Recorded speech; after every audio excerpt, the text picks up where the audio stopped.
Croeso nôl I Heno nos Wener ac ar ddechrau mis Ionawr fel hyn, dwi'n siŵr bydd y gyms a'r neuaddau ffitrwydd yn orlawn oherwydd Cadw'n Heini yw un o'r addunedau mwyaf poblogaidd bob blwyddyn. Ie, ti'n meddwl be, Mari? Maen nhw'n deud bod 98% yn gwneud y dduned blwyddyn newydd I Cadw'n Heini ac I fwyta'n iach. Ti 'di gwneud y dduned? Bythyn.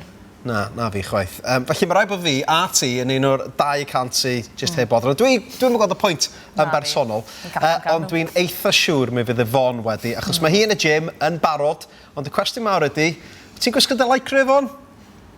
Ydw wir, fi yn lycra cofia, ond bach yn dyn maen nhw ar ôl yr holl fyta dros y Nadolig. Wel, mae'n flwyddyn newydd, a ddinedau hefyd I Cadw'n Heini, a mae'n dda gen I ddweud, dwi'n champfa Anna Reich yng Nghaerdydd fan hyn, yr arbenigraig ffitrwydd. Wel, nos o dda yna. Nos o dda, ydych chi'n iawn? Yn dda iawn, a diolch am y croeso fan hyn. Croeso tad. Nawr, gymaint o bobl yn gwneud y ddined I Cadw'n Heini, ond beth sydd yn allweddol I barhau I Cadw'n Heini trwy'r flwyddyn? Reit. Beth sy'n allweddol dwi'n meddwl, dwi'n canmol unrhyw un sy'n dechrau mis Ionawr, mae'n adag synhwyrol dechrau.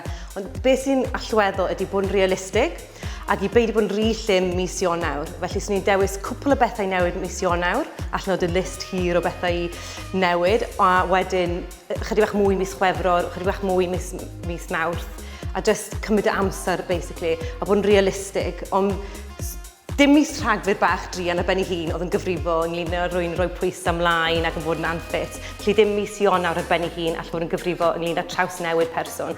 Mae rai bod yn amyneddgar. A mae'n broses flwyddyn, 2 flwyddyn, ond mae'n werth o I gael sylfaen cryf. A dwi wedi dod â'n ffrindiau fan hyn Heno, Nadine fan hyn, a Sharon yn gweithio'n galed yn barod, chwarae teg iddyn nhw. Ni'n edrych ymlaen nawr te I fynd trwy yr Arferion helpu'r corff I Cadw'n Heini. Barod yn dan. OK, barod, dwi eisiau 4 exercise.